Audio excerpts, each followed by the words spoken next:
this year has taught us anything, it's the importance of home. The stay-at-home order put that sharply into focus. For those of us in stable, warm, comfortable homes with room to work and live, lockdown has been difficult in many ways, but we have not battled daily.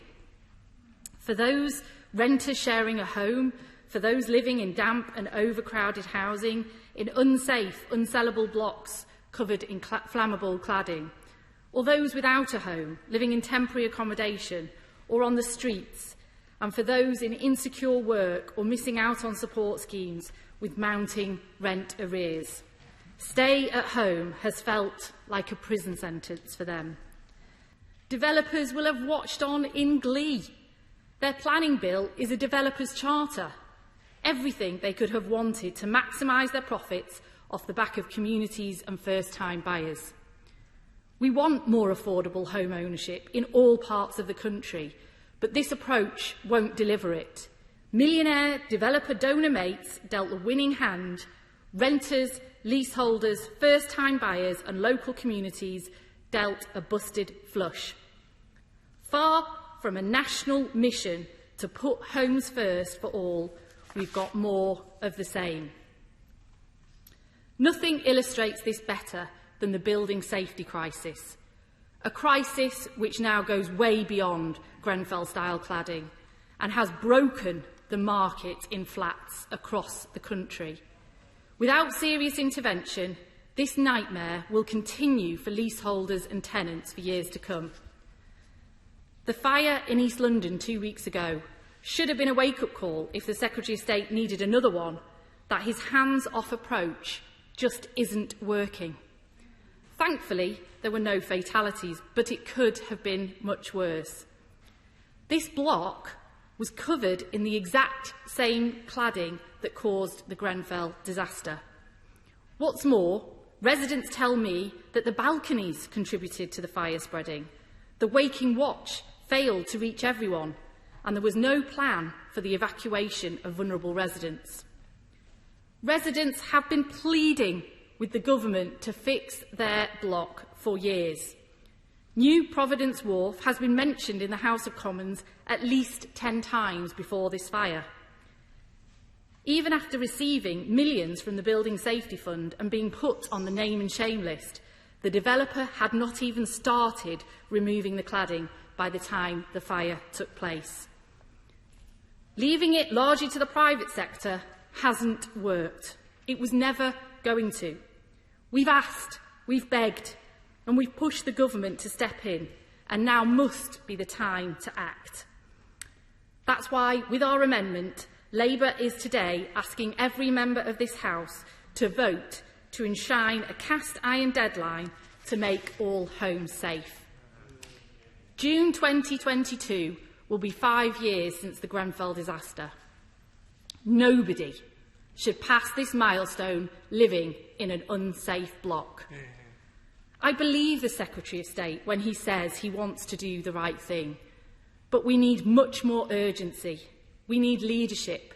We need sustained and concerted action from the government to underpin the process and restore confidence. I want to work with him to get this right and quickly. The Housing and Local Government Select Committee has set out strong proposals. The Labour front bench has too. Let's work together across this House and sort it out.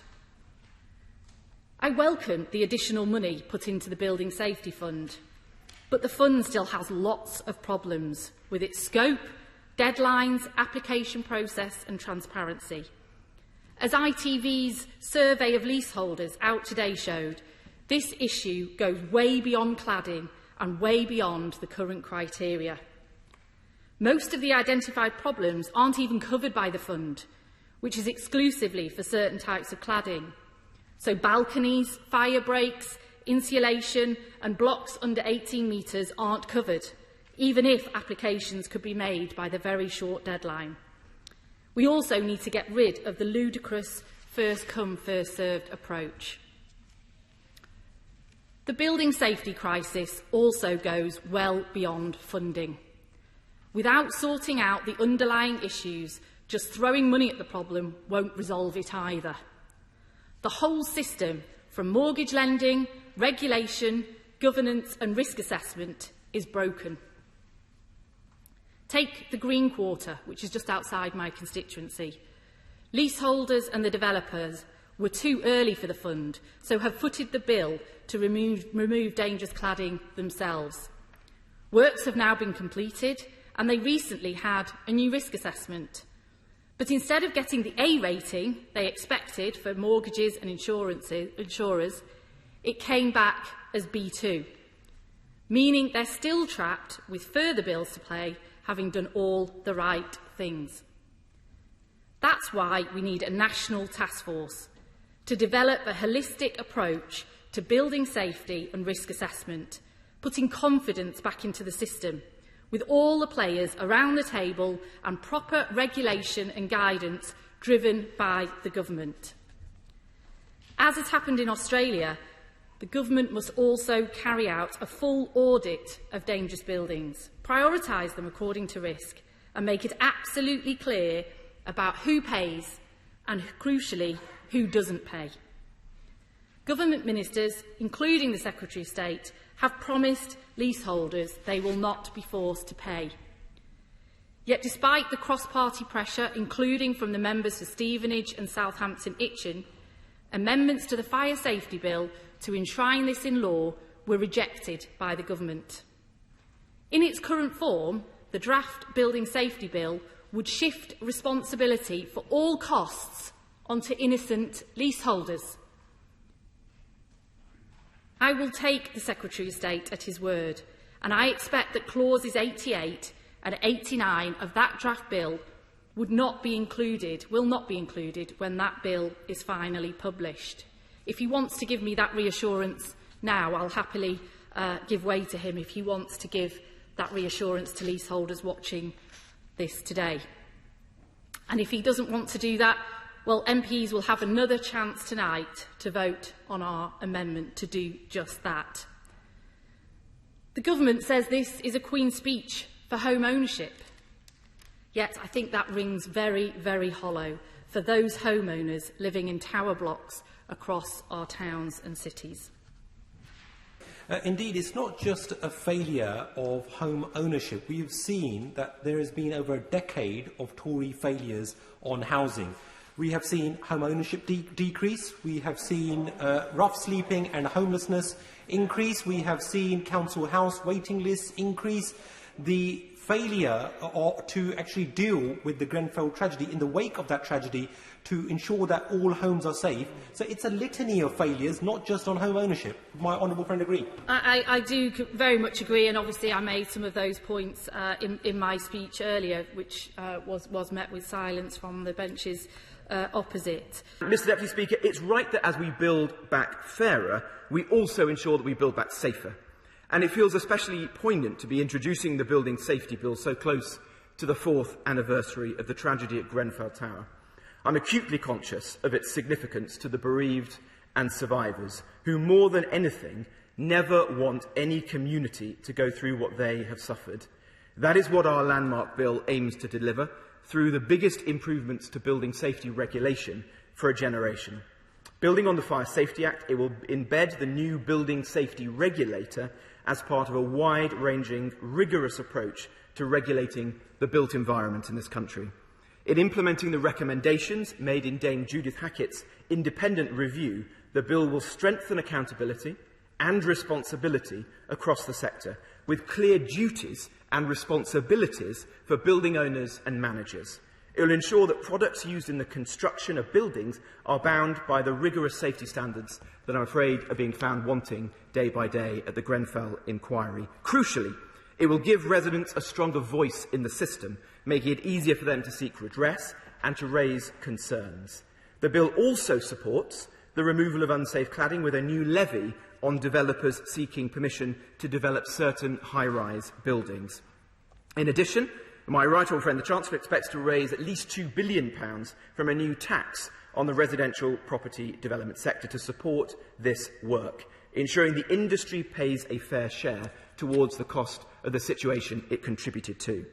As members are aware, leaseholders in high-rise, high-risk buildings over 18 metres will pay nothing, with their costs either being paid by the developers, the insurers, the warranty providers, or by the taxpayer through our £5 billion government fund, the largest ever government investment in building safety, and 5 times the size of the building safety fund that the party opposite set out in their manifesto in 2019.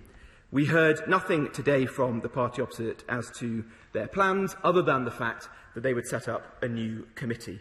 I, of course, take up the Honourable Lady's suggestions, I have indeed already, to work with her on these issues, which are issues in the national interest and which I think we should be doing everything we can to unite as a House. First of all, the Building Safety Bill. The Select Committee has already considered that as part of pre-election scrutiny, and we have welcomed the bill. It implements Dame Judy's recommendations. I would just say gently to the Secretary of State, we conducted our review in a strict timetable. We published our recommendations back last December. We are still waiting for a government response, and we look forward to it. But generally, we welcomed the bill and made quite a few suggestions about how we thought it could be improved. What I would say to the Secretary of State, however, is this is a building safety bill, not a cladding removal bill. And there is a danger we see building safety simply in terms of removing dangerous cladding. That is absolutely important that that is done, particularly the ACM, but also the other forms of cladding as well. But we know there are a multitude of defects in buildings which can cause fire problems, faulty balconies, faulty fire doors, missing fire breaks, faulty insulation. There's an endless list, all of which make buildings unsafe. And you can get a situation where the government pays for the cladding to come off, but it still leaves the buildings unsafe, and leaseholders can't afford the rest of the cost. I've just been talking today to Jenny and Laura, interviews organised by Calendar Yorkshire. Leaseholders who explained to me that they have other defects on their buildings, and how worried sick they and other leaseholders are that they are living in buildings which are unsafe, and living in buildings where they simply haven't got the financial ability to pay for the defects to be dealt with. That is a terrible situation, but there are hundreds of thousands of leaseholders facing that problem in this country today. We still haven't had an explanation from the government what the loan scheme means, how it's going to be operated, and so there are people living in lower-rise blocks, again, worried about the future. And, of course, most renters are going to be expected to pay for the dealing of all fire safety defects through their rent, which is unfair on them when the leaseholder next door may get assistance. Therefore, we have recommended as a committee a comprehensive building safety fund to cover all fire defects. Yes, it should be paid for initially by government, with a major contribution from industry, including the providers of construction products. Of course, the developers should be held to account wherever possible, but in the end there needs to be a certainty to homeowners that government will get this problem resolved for them where they simply cannot afford to pay. That is the requirement that we have asked for. Before I do move to address other subjects, I would like to say how pleasing it was to see the Secretary of State nodding in response to the Chairman of the Select Committee's invitation to work on a cross-party basis about this grave concern about the plight of leaseholders in the modern day following the cladding scandal. I'm sure the Secretary of State is as concerned as people are on both sides of the House that there are reports of leaseholders facing bankruptcy and lease forfeiture right now, and this is something that at all costs must be prevented. On the cladding crisis, I regret that there's nothing in the Queen's speech to protect leaseholders from having to pay to fix faults that are not of their making. So when the Building Safety Bill comes before us, ministers will find amendments to provide that protection to leaseholders. We're not giving up, and there's a growing number of members of this House, including on the government benches, who are determined to do right by our constituents because they've run out of patience and they're running out of time. As their lives remain on hold, their flats remain worthless, they face monthly bills for waking watches and insurance premiums, and the demands are starting to arrive for sums of money that they simply do not have. And as the Chair of the Select Committee rightly pointed out, offering to solve half the problem won't work because there are other fire safety defects. And as the recent fire at New Providence Wharf reminded us, living in an unsafe building is not a theoretical risk, It is an actual risk. And I know it's difficult for ministers, but believe you me, it's nothing like the difficulty that our leaseholders are living with. And the only solution is to make loan funding available to the blocks to fix all of the problems and then pay back the cost of that loan over the long term by levying the house builders and the developers.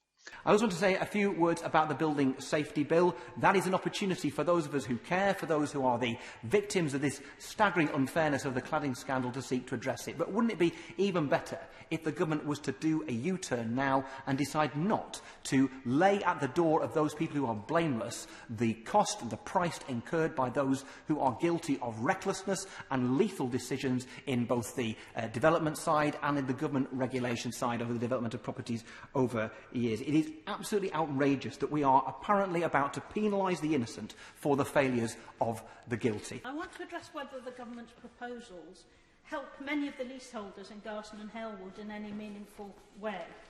Liverpool City Council is currently monitoring 149 high-rise residential blocks across the city because of fire safety issues relating to cladding. The Liverpool Gladiators, amongst others, are campaigning to have the horrendously costly fire risk remediation done to their homes without the blameless leaseholders having to pay. That's one problem. In addition, there are many ordinary families in my constituency who bought leasehold houses, new built, in good faith on estates, being financially exploited by unscrupulous freeholders who see them only as cash cows. All of these people, most of them mainly simply young families, trying to get on in life, aspiring to own their own homes. That's an admirable thing that we should be encouraging. But instead of encouraging them, they've found themselves in a living nightmare of escalating costs, financial exploitation that they knew nothing about when they signed up to home ownership. Indeed, some of them were actively misled. And in spite of the warm words, the legislation announced by the government leaves many of these people in the same trap with no guarantee of relief, in some cases only very partial relief. The Building Safety Bill does nothing to help those who live in buildings under 7 storeys to get help. As my honourable friend, the member for Sheffield South East, set out, it doesn't pay the costs of non-cladding remediation needed to ensure fire safety that's required, does nothing to stop freeholders passing on the ruinous cost to their leaseholders or to ameliorate the soaring insurance costs passed on in service charges. In Liverpool, insurance costs increased this year by between 300 and 1,400%, all costs that are going to be passed on. Before this legislation, leaseholders were facing unpayable, ruinous costs in the tens of thousands of pounds each, literally trapped in fire-trapped buildings, unmortgageable, unsellable, with no way out. And after this bill is enacted, with its regulator and its new Homes Ombudsman and its new framework to provide national oversight of construction products, they'll still be in exactly the same position. And what about the many hundreds of my constituents who've bought new-build leasehold houses and are finding themselves financially exploited? They're having to pay escalating service charges, ground rent and fees because the freeholds have been sold on as an income-producing financial asset, thus ensuring that agents squeeze every last penny out of them whilst providing as little as possible, usually nothing, in return. The Leasehold Reform Ground Rent Bill does nothing at all to help existing leaseholders, and the government appears content to allow these people who bought their homes in good faith to be left with no redress under its provisions. My constituents in existing leases will have all the same expensive problems after the enactment of this legislation that they had before it, and no way of improving things. Even if they purchase the freehold, the exploitative covenants are placed in the contract for sale. Wholesale leasehold reform is needed, but this bill does nothing about that. So despite 2 bills in this Queen's speech that had promised solutions to these intractable problems faced by leaseholders, leaseholders will not be given the legislative help that they need and that their predicaments demand. They'll still be facing the prospect of having to pay thousands and thousands of pounds or put up with very large exploitative costs that they have to pay into the far future. Instead, they're going to be left with unmortgageable, unsaleable homes, massive unaffordable bills, and no real help from this government. Rhetoric won't cut it, Minister. You've got to help these people properly. Madam Deputy Speaker, the need for a deadline to make all homes safe was powerfully outlined by my honourable friend, the member for Manchester Central, and I congratulate her on her new role. I will be backing Labour's amendment today. The Leasehold Reform Ground Rents Bill must make leasehold more transparent and a fairer system for homeowners. But whilst the Building Safety Bill looks at the safety of future buildings, it does nothing to help those trapped in unsafe buildings, including many in Feltham and Heston. And it seems indeed to be reinstating regulation removed by previous Tory governments. The £50 a month supposed maximum bill for leaseholders in buildings under 18 metres still means £600 a year as a bill, with no clarity on how many years they'll be paying or any leverage over what landlords seek to charge them. And since 2017, Tory ministers have promised at least 15 times that leaseholders won't have to pay unfair cost. Yet that is what this government voted for last month, rather than ensuring that those responsible must pay. Madam Deputy Speaker, living safely isn't a privilege, it's a right. On the Building Safety Bill, that is clearly welcome. As the chairman of the Select Committee stated, we did the pre-legislative scrutiny. We're still waiting for the government to respond to that. If the government accepts all the recommendations made by the Select Committee, then I think that will smooth the process of the Building Safety Bill, and we'll all have a bill that people will be proud of. Because the reality is that we need to protect leaseholders from the unscrupulous behaviours of developers. Under the Leasehold Reform Bill, that will take things forward from now onwards, but we have to combat people like Bellways who sell the freeholds from under the noses of the leaseholders without even informing them to finance companies that exploit them to no end. A secure and safe home is the most basic need denied to far too many. Now, the government repeatedly talks about levelling up, but knowing this need, the government has continued to fail on all fronts for those most in need. Now, whilst the leaseholder reforms proposed mean that new leaseholders will not be subject to high and escalating ground rents, what about the 4.5 million existing leaseholders? And just to look at safety, because safety and security, the government has promised to protect leaseholders from cladding costs no less than 17 times, I believe. But we are now 4 years on from Grenfell, and there are still up to 11 million people living in homes with unsafe or unsuitable cladding. Leaseholders have continued to be hit by profiteering at every single stage of this scandal, and as well as having to pay to remove dangerous cladding at their own expense, and then all of these other safety issues that have now arisen, this government continues to fail them in being hit with sky-high insurance premiums and extortionate waking watch costs. There's now an estimated 12,000 people across Lambeth alone, where my constituency is, and it's just so clear that the government must provide upfront funding to make these homes safe, and to be clear that neither interim and remediation costs will fall on leaseholders. But again and again, the government failed to deliver. That's why I'm so pleased that Labour has tabled an amendment to set binding targets to remove all cladding by June 2020 and to protect leaseholders from these costs. And if the government wants to actually keep a promise for once, they may consider walking through the lobby with us today. Thank you, Madam Deputy Speaker. I would like to start by acknowledging the important work of the Select Committee in scrutinising the Government's plans for safe housing for all. I would also like to put on record my membership as Co-Vice Chair of the Fire Safety and Rescue APPG. The UK Government has announced in the Queen's speech that they are introducing bills to modernise the planning system. The Planning Bill, Leasehold Reform Ground Rent Bill and Building Safety Bill.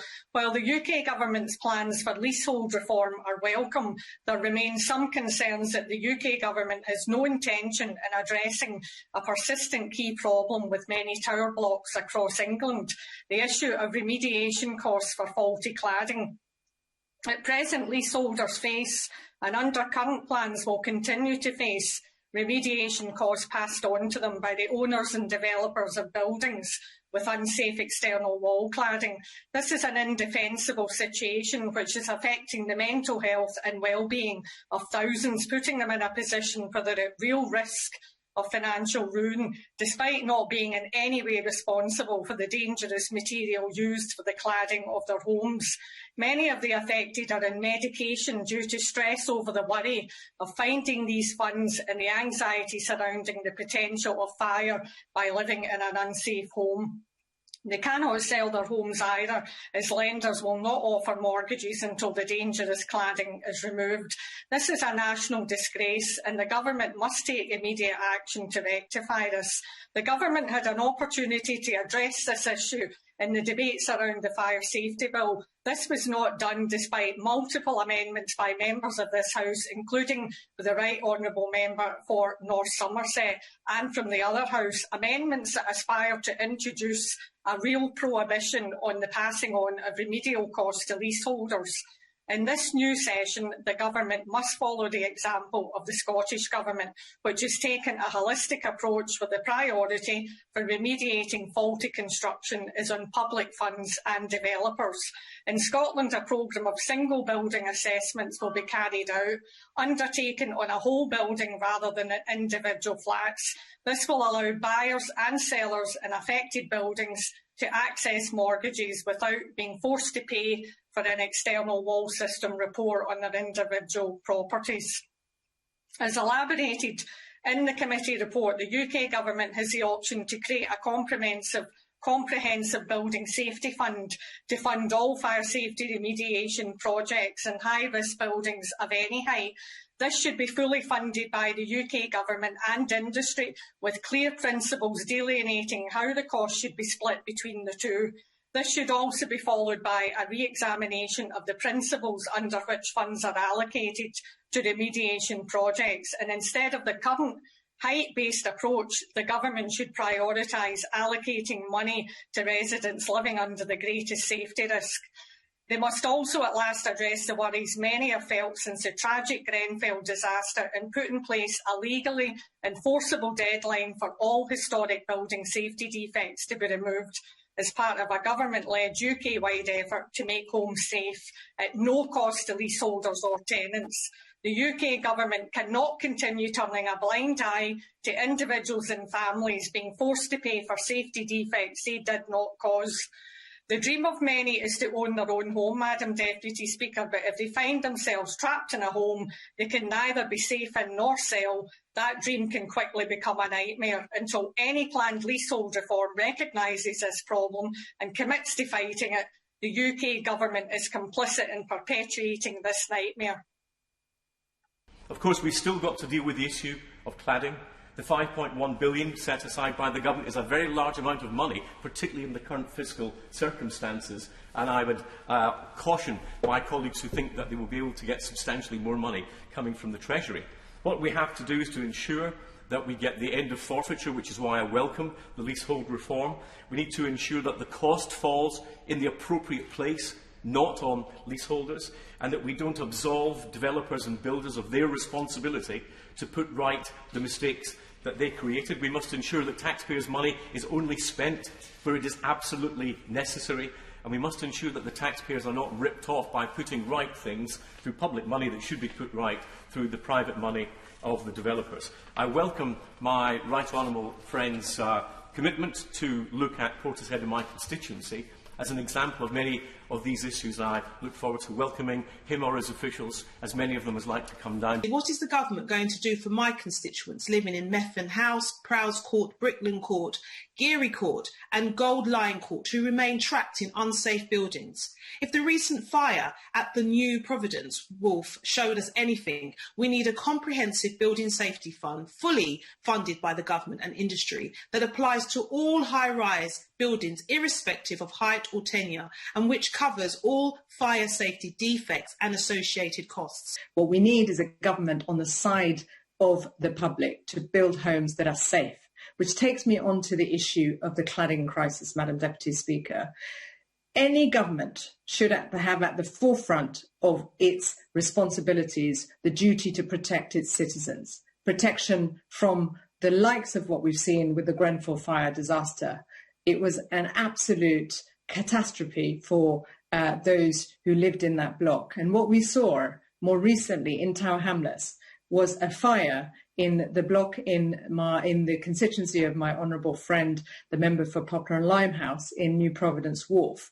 And the Sunday Times recently reported that it was only minutes away from being another Grenfell disaster. And yet what we've seen is tens of thousands of people, not only in my borough, but across the country, who still haven't had cladding removed and haven't had their homes being made safe by this government. So once again, I call on this government to get its act together. 4 years have passed since the Grenfell disaster, and yet we still have fires, we still have the risk. We nearly had another Grenfell disaster in Tower Hamlets. I call on this government to set a timeline, set a timetable urgently to get rid of the flammable cladding and other risks to people's homes, and for support the Labour amendment today. Thank you. There are just two other points I want to make in this speech, Madam Deputy Speaker. One is to draw my honourable friend and his colleagues in his department's concern to the Building Safety Fund and how it affects the leaseholders of Noble House. I have written to the Secretary of State urgently. I've now had two letters from his colleague Noble Lord Greenhalgh. Unhappily, the last letter, which arrived today, was in response to my letter of the 17th of December to the Secretary of State. I have had a subsequent letter, if you like, to a previous letter to a letter I sent a month later. But now it is absolutely urgent that these leaseholders are in the deepest trouble because of the failure of Avon Estates to properly register a claim for the Building Safety Fund and indeed the Waking Watch Fund. Madam Deputy Speaker, on cladding and fire safety, we saw nothing. No support for the victims, no remediation deadlines, just the promise of a building safety regulator. Members across this House have repeatedly called on government to protect leaseholders and residents from the cost of a crisis they didn't cause. And absurdly, the government told us that amendments which defined responsibility for the cost of remediating fire safety defects were too complex an issue to go in a bill whose purpose was actually to deal with the responsibility of fire safety defects. It seems they were also too complex to go in the Queen's speech. Now, the government knows that the Building Safety Fund only covers unsafe cladding, yet 70% of the buildings surveyed have non-cladding fire safety defects. They know that there's no support available at all for interim measures, such as increased insurance premiums and waking watches. And they know that providing cladding remediation funding for buildings over 18 metres, yet forcing leaseholders in buildings under 18 metres to pay, is simply unjust. So the government must honour its moral duty to these victims. It must provide upfront funding to remediate all residential buildings urgently, and finally legislate to protect leaseholders and residents from the costs of a crisis they are not responsible for. It's not a complex issue, it's a moral issue, and the government needs to sort it out. Thank you. Finally, Madam Deputy Speaker, I really want us to look very carefully at the way that we reform leasehold. There are so many in the leasehold sector that have been affected by long-term leasehold decisions, and this is something that government can do much more on. The second point I would like to make, Madam Deputy Speaker, if I still have time, is to raise some deep concerns about fire safety. I would just like to mention one correspondence I've had with a resident which illustrates the scale of the problem. Whilst the government has made progress on Grenfell-style cladding, I do acknowledge that, there's a huge amount of other related problems which have not been addressed. So if I can give an example of just one block in Reading Town Centre, which is typical, £150,000 of work needed on fire safety, doors, compartmentalisation and fire extinguishers. Please, can we have some urgent action on this? It is now nearly 4 years since the devastating fire at Grenfell Tower. In the aftermath of that appalling event, I was involved in community engagement on behalf of the Mayor of London. I heard first-hand from the community who had been repeatedly ignored as they raised concerns about safety of their homes. I pay tribute once again to the dignity and courage of the bereaved and survivors. We need action now. The failure to include safeguards for social housing tenants and leaseholders in this year's Queen's Speech is simply unacceptable. I do welcome the Building Safety Bill, but this is yet another missed opportunity to help hundreds of thousands of leaseholders who are being forced to pay to correct a problem that is not their fault. A home is where the heart is a quote many of us know well. A home is supposed to be a special place. For some, this is true, but for others, Their everyday home experience is quite miserable. For instance, last month, a constituent wrote to me in desperation about the fire safety bill. Her building is under 18 metres in height and this has been deemed to have flammable cladding, and she has been unable to get an EWS1 form, a form that she needs to satisfy mortgage lenders of any potential risk to the spread of fire or non-compliant materials within the external frontage. My constituent has been trying desperately to sell her flat for over a year and a half. She has come to the disheartening conclusion that this is simply unsellable. She tells me, this hardship is having a huge impact on my mental health. I'm unable to sleep and I'm suffering badly. I'm struggling to work due to stress. My constituent is an NHS worker. She's been playing her part during this pandemic and has been pivotal in saving lives. She and so many others in her situation need help from this government to keep her safe and to improve her quality of life.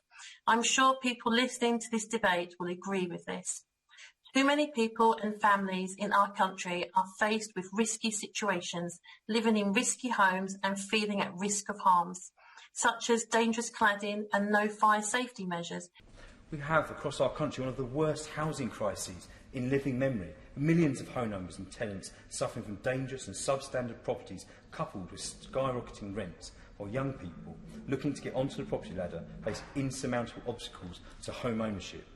And 4 years on from the Grenfell tragedy, far from addressing this cladding scandal, the government has financially crippled tenants by forcing them to pay for protective housing materials, which should be a fundamental human right. There wasn't a single bill in this Queen's speech which either addressed the root cause of the housing crisis or tackled its worst excesses, such as preventing the looming wave of evictions and homelessness, reforming the private rented sector, or anything to deal with the ruinous costs of remediation works on buildings with unsafe cladding. Across our country, more than 11 million people live in properties that have unsafe cladding 4 years on from the Grenfell tragedy, and that is nothing short of a national scandal. In Ilford South alone, more than 100 constituents have written to me, mainly from Raphael House, Centreway Apartments and the Paragon building, who have their life savings wiped out due to their freeholders having them over a barrel for enforced remediation and waking watch costs. That's why Labour put forward a motion earlier this year to force a vote to end the cladding scandal. And disgracefully, members on the other side of this House not only didn't bring this forward in the Queen's speech, but voted against protecting homeowners from fire safety costs, which nationally are estimated to run to £10 billion. Madam Deputy Speaker, it's high time this government made good on its failed housing policies, stopped closing up to Tory party donors who are housing developers, and instead tackled the problems in a genuine and serious way that my constituents need. Donations to the Conservative Party from major developers have increased fourfold since the current Prime Minister assumed office, according to analysis by Open Democracy. All that cash was not given altruistically. It was a down payment in expectation of a return. Residents will lose their right to a say over their own neighbourhood, so the Conservatives can reward the developers who increasingly bankroll their party.